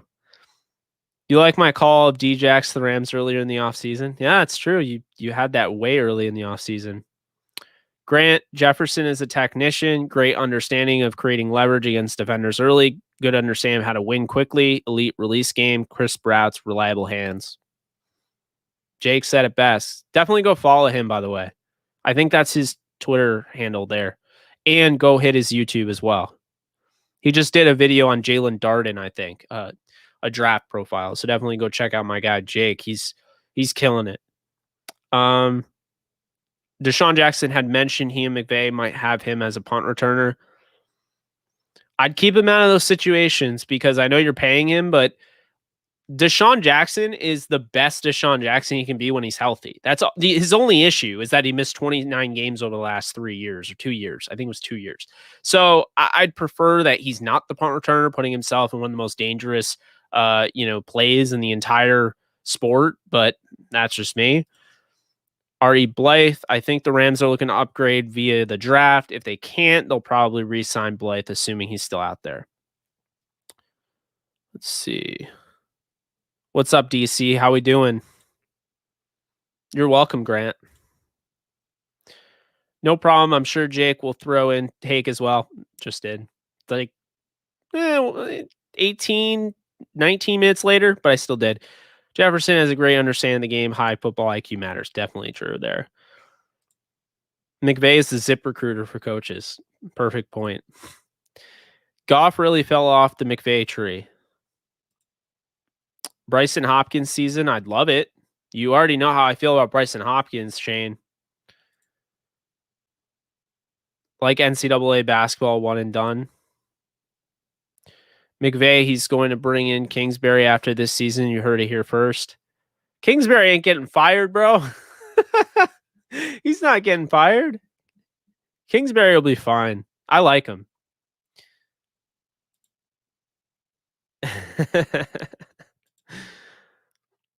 He blocked O'Connell because I think eventually this guy's going to take over as the primary play caller. I don't know. I could be wrong, but we'll see. He's going to have more of an extended role, I think. If Snead were to be replaced, who would you suggest? Replaced? Me? The only way that I could sign off on Les Snead losing his job, because he's done such a great job, is if they were hiring me. That's the only way. I would never fire Les Snead. Him and Chris Ballard are my favorite GMs in the league. I think they're the two best. I couldn't say if they were hiring Chris Ballard because I don't think he's 100% upgrade over Snead. I think they're 1A, 1B right now for me. So, yeah, if it was me, okay, but it's not going to be me, so no. Jake, do you think the Rams will extend Stafford contract after 2 years? We'll see. I'd love to have him extended, getting his jersey and everything. So, I'm a big fan of his. Actually, he might be my favorite player in the league right now. So I hope, but I don't know how they're going to do that. All eyes from NFC West fans will be on the 49ers are taking at number 3 on draft day. And I think that's going to be Justin Fields. So we'll see. But I don't necessarily think Mac Jones will be the guy, but I do think there's something actually there. I don't think that's crazy. Let's see here. Totally lost. Okay. Ari Gurley. Every team in the league has access to coach's film. If Gurley had anything left, he wouldn't still be out there. Nobody wants him. Why do you think that is? Okay, so Renee, with that point, this is an unprecedented offseason, which I think I've said way too much, but it is. I'm not lying. So Adrian Peterson also doesn't have a job. When and you look at the film, and Adrian Peterson still has plenty in the tank. And if Frank Gore can continue to get contracts, AP should be able to get contracts because he's better than Frank Gore. He's always been better than Frank Gore. So I don't know if I agree with that. Hey, my guy Max, how we doing? Well, appreciate you stopping by, man. Definitely appreciate you. We gotta talk soon. Bradshaw wanted Goff benched every week after the Dolphins game. Hey, he was right. He called it. Go out and get Matthew Stafford, and he said that early on, and they did. Jake, do you think John Gruden will ever win a Super Bowl with his own players? I mean, I think he deserves credit for that Super Bowl he won with Brad Johnson, but I don't know if he's going to win another Super Bowl. No, I don't think so.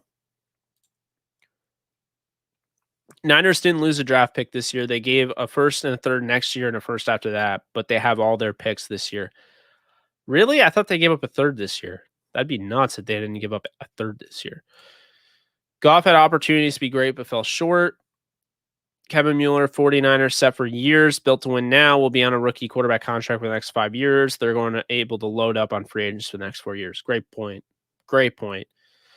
Thing with Goff is the rookie contract allowed them to go out and get Aqib Talib. It allowed them to go out and get a Marcus Peters. It allowed them to go out and trade for Dante Fowler Jr. They were able to do all these moves and do this, and fill up their team because they didn't have 20 million, 30 million cap hit on the quarterback position.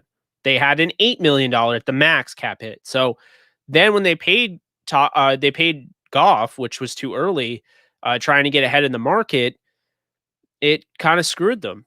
So yeah, no, absolutely, Renee. I would rather see Matthew. He is not mobile like Goff. Goff could get 3rd and 5, and Miners D will be coming this year. I can't wait to see Matthew. Coach, I gotta say, man, you're my guy. You're my Niners fan on here, but Coach, Goff is not mobile. There's when Goff runs, people call it giraffe mode because he looks like a giraffe running the football. Matthew Stafford can run, and he's not fast, but he's not like a burner, but he's fast enough. And also, Goff has this hesitation when he runs. Stafford, when he runs, he takes off. So you're wrong on that one. I'm just gonna say it right now. If you can't wait to see Matthew, I feel you there because I can't wait to see him either, but for different reasons. And I can tell you right now, Matthew Stafford, don't sleep on him. Do not sleep on him. I don't know what that means. Can we somehow cancel the 49ers? They are way too smart for their own good. His dad played as a wide receiver for 13 years. It's in his blood. Yeah, you're right. Djax is always hurt. Yeah, but if he stays healthy, he'll be a legit weapon. Van Jeff is someone I coveted. He reminds me like Bruce, just like Goff reminded me of Jim Everett. I think you're right on those, both of them, to be honest with you. Said it best about Van. Yeah, Jake knows his stuff. Yeah, I agree. Why high on Van Jefferson? 6'2", came out with a reputation as best route runner in 2020 draft, can create his own separation without being schemed open, runs a sub 4.4. What's not to like? Agree with you there. Stafford was always having to come from behind when he threw bad ints. While I just called them ints. INTs, interceptions. What are ints? Never doing that again. While Goff's interceptions were when the Rams were in position to win. Good point. Appreciate it. Shot by Nolan. I was a big fan of his. No one like him in that 2020 class with those traits. Totally agree with you, Jake. What's the Rams' new DC's history? Did McVay ever say why he picked him? They work together. And he's done a nice job, with his career. And he's a guy that probably should have gotten a head coaching job and didn't. So, the next best thing was being a defensive coordinator again. So let's fire Les, get Jake the job. Oh boy. Then live streams would be legendary. Are you kidding me? Artist Twyman. Like if I was GM, Artist would literally make me delete my Twitter. The PR guy for the Rams would 100% make me delete Twitter. Let's see here. I mean, I think so, just because I think Trey Lance is he's my number one quarterback, so I don't really necessarily want him on my rival team. So I agree with you there. Love Sneak too, but I wanted to see if you would say yourself, and you did. I had to. You put me in that scenario, and I'm like, you don't fire Snead for. There's not a single dude out there that I would fire Snead for. When I found out he was Sean Jefferson's son, I said, "Oh, let me check him out at Florida." Yeah, Sean Jefferson is actually the wide receivers coach for the Cardinals. The more you know. Dude, you obviously don't know anything about Stafford. Better do a little research on this. Stafford known to be mobile, isn't Lamar Jackson type, but can tuck and run. I agree with that. But I do like my guy Coach, so I'm not going to hate on Coach. Goff slept in the film room. Jake, who's your final 4 picks? I couldn't even tell you who's in which bracket. I'll just tell you my final pick. I think Arkansas is taking it. You heard it here first. Right, I was down in Mobile watching him dominate. Someone mentioned that, and I thought, oh, yeah, that makes sense. Giraffe mode. I never heard anyone calling Goff mobile. That's a first. You and me both. I'm just so happy we never went after Watson. Not saying anything. We had trouble in that roll out game. That Warner picked him. Matthew is a great quarterback, a great quarterback. I'm not sleeping on him, but the defense in the West is better than any other division. Matthew is good, Jake. I hear you, Coach. I hear you. I'm just telling you, he runs better than you think, and Goff is not mobile. Goff is not mobile. But yeah. Man, I'm bummed that didn't work out, and I wanted Stephie to join badly. We'll see if we can get her on Wednesday. Let's see. Some dude just spammed my messages.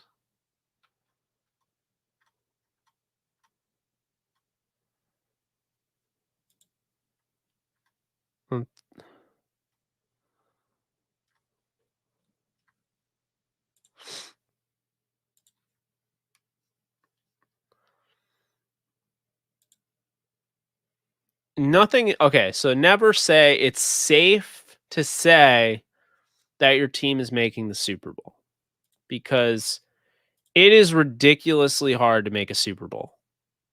Like ridiculously hard.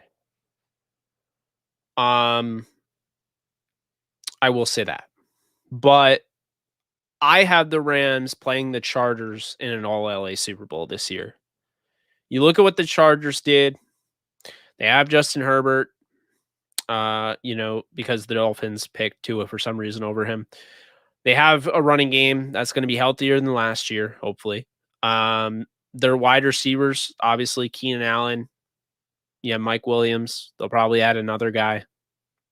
You have, what they have on the offensive line going out and, adding Corey Linsley was such a huge addition. And then the defense, you have guys that can emulate what Brandon Staley did last year with the Rams. You have Derwin James. You have Joey Bosa. I'm just saying, they're like they did all sorts of crazy stuff as far as disguising coverages and um just what they were able to do because of the versatility with Jalen Ramsey and Troy Hill and Darius Williams and the back end of their secondary with John Johnson and Taylor Rapp or whoever was back there, Jordan Fuller as well. The Chargers have that because they have Derwin James. They have Nasir Adderley. They actually let Rayshawn Jenkins go in free agency. I believe he went to the Jaguars. But, they have, Chris Harris Jr. They brought back Michael Davis. Don't sleep on the Chargers. Do not do it. You will get burned. So, either Rams, Chargers. I think the Rams are going to be the number one offense in the league. I think they'll be a top 10 defense.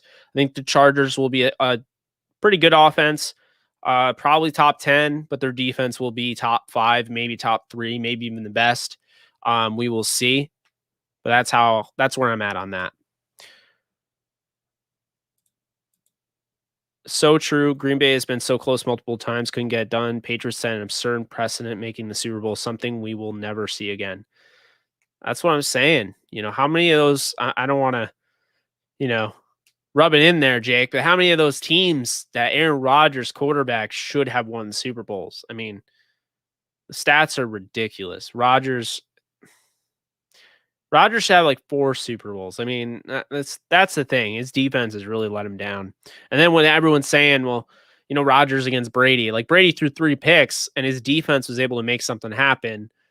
Rodgers' 1 interception in that game against Tampa was also a uncalled pass interference call on, I believe, Sean Murphy bunting. So, what can you do?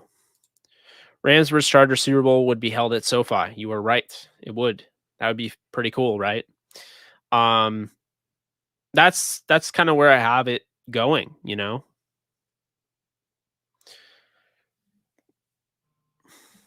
So we're getting to that end of the line here, almost 2 hours. I just want to tell everyone, this show, I don't even know if I mentioned it at the beginning. It was just such a wacky show, having to go off script like that. But not saying I have a script, but you know what I mean. But yeah, this show is, of course, sponsored by Manscaped. You can go to manscaped.com right after this show or right now. And you go over, you pick out what you need, whether it's a trimmer for, below the belt or, a nose hair trimmer. They have it all. They literally have foot deodorant. Like, so you can go there, you can type in JKB or DTR, and you can get 20% off and free shipping at manscaped.com on that purchase. So yeah, if everyone can go hit that thumbs up on YouTube, that'd be great. Also giving away a PS5. Don't have a date yet, so just keep that in mind. We'll be giving that away. You can enter by subscribing to this channel, subscribing to the AJ Show, and then following me on Twitter and following the AJ Show on Twitter. So that's that. Before I leave, let's see what we got here because we're getting some stuff in. Oh, come on, man. Oh, wear a Rams jersey. Okay. All right. Coach. You're not disrespectful. You're very, very kind on here. And this is not a Rams channel per se. I have a lot of Rams following because I co-host the Downtown Rams podcast. I ran downtownrams.com for nearly 4 years. And so a lot of Rams fans have gravitated towards me. But this is my channel and I want everyone to feel welcome. I want, Jake is a Packers fan, but he's, well versed around the NFL, so he'll talk about anything. But if Jake asks me a Packers question, I'm going to answer it. If Paul asks me a Rams question, I'm going to answer it. And if Coach wants to talk about the 49ers in a positive light, I'm not going to shoot him down because I'm a Rams fan, So that's just about the best I can make it about this channel. So I guess we're going to hit real quick on this stuff because we were going to cover it, but I've been seeing this. Penei Sewell versus Jamar Chase for the Bengals at number 5 overall. Okay. This is what I had this plan we were going to talk about, Stephie and I, but obviously that's not happening. So let me just say this, okay? Joe Burrow, apparently there's a report out there that Joe Burrow wants Jamar Chase. I love Joe Burrow, and I understand why he would want Jamar Chase. But Penei Sewell is maybe the best offensive tackle prospect I've ever scouted, going back to as far as, and don't get me wrong, I was not the scout or, talent evaluator I am now back in, 2010, but I think that's when I first started.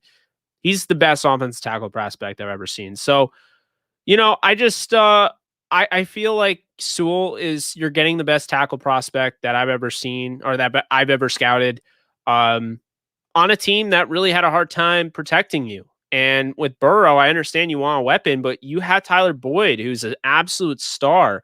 They went out and got T Higgins for you.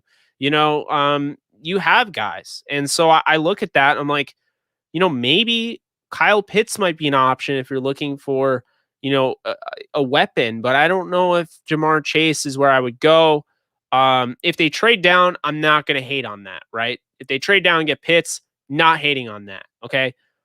But I feel like not getting Sewell would be a mistake because you have to protect Joe Burrow. He tore his ACL. Joe, realize this. You don't have a career in the NFL without an offensive line. Now, I understand you don't have one if you don't have receivers to throw to, but he's good enough to make receivers around him better. He's not good enough to have the offensive line will them to block better. That's either going to happen or it isn't. They drafted Hakeem Adeniji last year in the draft out of Kansas. I'm a Kansas fan. I've watched a lot of him. I like him a lot. But if you have a chance to go out and get Penei Sewell, you do it. Fifth overall, if he falls into your lap, you shouldn't second guess that. You should take that.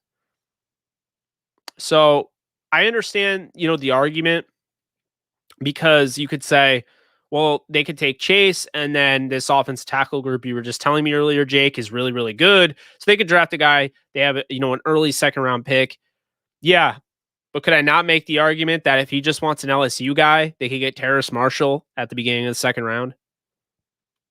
See what I'm saying? Would you rather have an elite receiver or an elite offensive tackle? I can tell you right now, you want an elite offensive tackle. So that is my take on that. We were going to hit on this, but we pretty much already talked about this. Mac Jones is the betting favorite for the 49ers at number 3 overall. I don't think he's necessarily going to be a 49er. I think they're going to draft Justin Fields, but we will see. That's my take on that. Buy or sell, the Jets are taking a quarterback at number 2 overall. What would I do? I'd stick with Sam Darnold, and I would build that offense around him. Give him an opportunity and realize, yeah, Sam Darnold had, Adam Gase the whole time as his offensive, minded coach, as his head coach. Adam Gase got the credit for what Peyton Manning did, setting records. Do you think Adam Gase had anything to do with that? Because I don't. I think he just rode the coattails of Peyton Manning and gave himself a reputation. And then, of course, it all came out in the wash when he went over to Miami. Then he went over to the Jets for some reason because the Jets decided to hire him again as a head coach, and he didn't work out. So I wouldn't do it, but I'm not going to hate the Jets if they fall in love with another quarterback. It's a new regime, and if you feel like going out and getting Zach Wilson, go do it.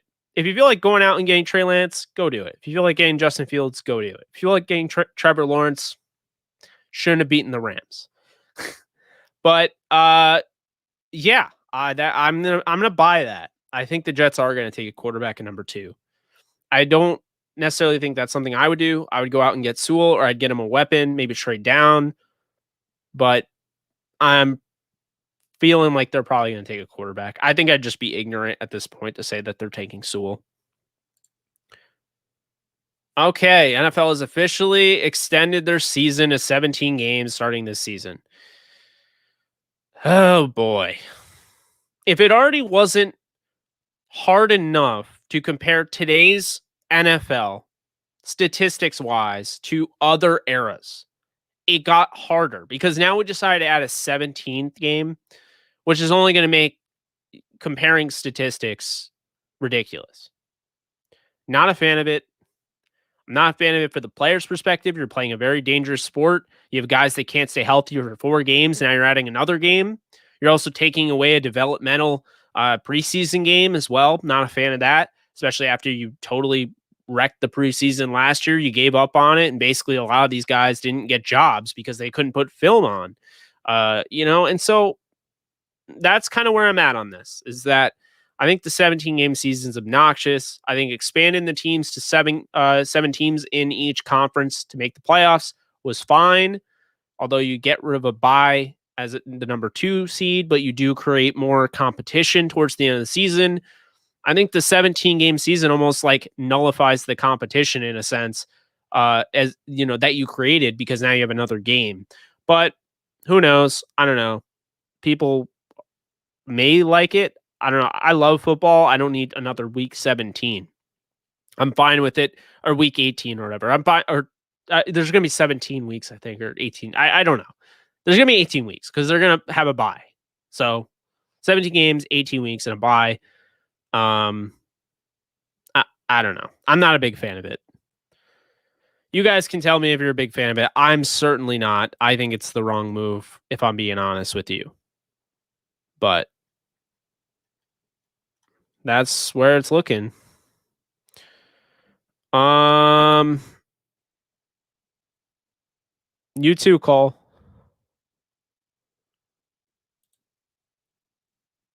Appreciate that, Coach. Yeah, I said it earlier to Don. I'm not going to talk about your team if I don't know a thing or two about your team.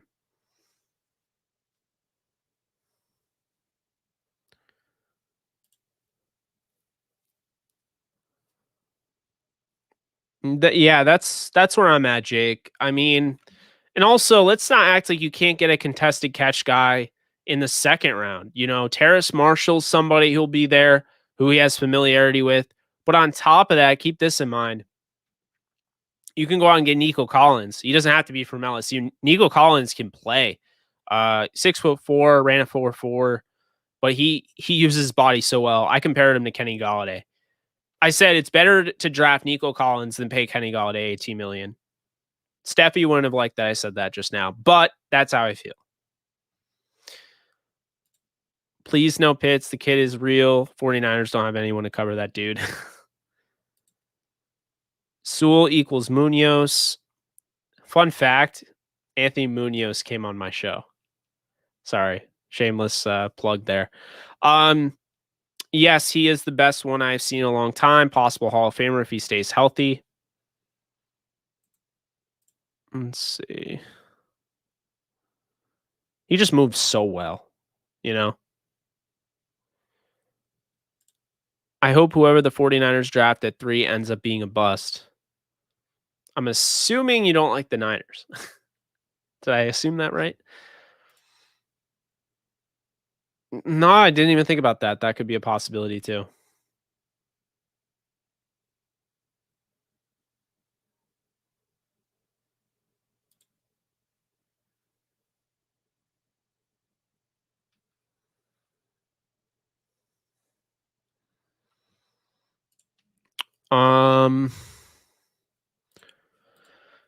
Yeah, that Jets game was a hard one to watch. I really didn't think the Rams were going to lose to the Jets, but you know, that definitely shocked me. Jets need field position. The defense is not giving Sam Darnold good field position to work with the small field. Sam needs a short field. He will be fine. Long field is his problem. Oh, I mean, I do agree that, you know, they didn't do him any favors, so not feeling the 17 games change. Neither am I. Man, y'all hit that button, stop tripping and support. Man, appreciate you. If everyone could hit that thumbs up button, you know, really would mean a lot. Everyone could subscribe. Also, if you do see it, I don't see it on mine, but maybe, I don't know. I don't see it. But if you guys hit the bell icon as well, you'll get access when anytime I drop a video. If you guys are wondering, this isn't just a sports channel. I've also started doing all sorts of entertainment stuff, broke into the MCU a little bit. So if you guys are interested in that, we could do a live stream doing that. Like, honestly, I'm open to anything at this point. We have NFL quarterback who's now with the Las Vegas Raiders in Kyle Sloter. He's going to be on Thursday. I'm really excited for that. I've talked to Kyle numerous times on the Downtown Rams podcast. When he was a rookie coming out of Northern Colorado, when he played against the Rams, just to get his thoughts on, being in the same locker room as Case Keenum and Sam Bradford, before they played the Rams. And, he's just, he's a really good dude. One of those guys works really hard. And I'll tell you right now, if you don't know Kyle Sloter, go look him up. He's the preseason wonder. They were calling him Slaughterhouse, like playoff slaughterhouse in, Minnesota. I think this guy, you look at when Nick Mullins got his opportunity, he actually started over Sloter in college. Sloter transferred to a D2 school, was able to start. He played very well. I will say Nick Mullins got his opportunity and actually looked decent with it. If Sloter gets his opportunity, teams will see it. And I had Chris, I don't even know what I'm saying right now. I had Charles Davis on, a friend of mine that came on a few times. You guys might know him. He announces your Madden games, and he's also on CBS covering those games as well. Great announcer, but he's an even better person. And he came on and said, teams like Kyle Sloter. He liked Kyle Sloter. The Patriots like Kyle Sloter. They tried to get him. So, look, Sloter can play in this league. He just needs an opportunity. It goes back to what I've always said. I'm going to annoy you guys again. You regulars are about to hear it. Your favorite words. The young quarterback ecosystem in the NFL is broken, dead, whatever you want to call it. So a guy like Kyle Sloter becomes a backup or a third stringer, doesn't get an opportunity, but they just gave that man an opportunity. It just takes one. He could really thrive. So that's my pump up for you guys for Thursday. Hope I see you guys. Understand if it's not maybe what you want. A lot of my Rams fans may want more Rams centric content, but we're going to talk to him about, the off season, what it's like being in the NFL as a pro during this off season, and, what it's like being in Vegas now, since teams haven't been in Vegas very long. So, we'll talk about that, and we'll have some fun doing it. Looking forward to that. Wednesday, maybe we'll get Stephie back on. I want to. Really bummed that this didn't work out, but it is what it is, right? We'll move on. It's been close to 2 hours here, and I'm going to sign off, but I love y'all. You guys make sure to follow me at JKBogan DTSN. Make sure to get involved with that giveaway. If you want a PS5, don't think, I'm not going to get it. I'm not lucky, whatever. You could get it. The best way to get it, be active on this channel. Make sure that you subscribe to this channel and the AJ Show, and you follow me on Twitter and the AJ Show Live on Twitter. And maybe you'll end up with a PS5. So, thanks, guys. Love y'all. Take care.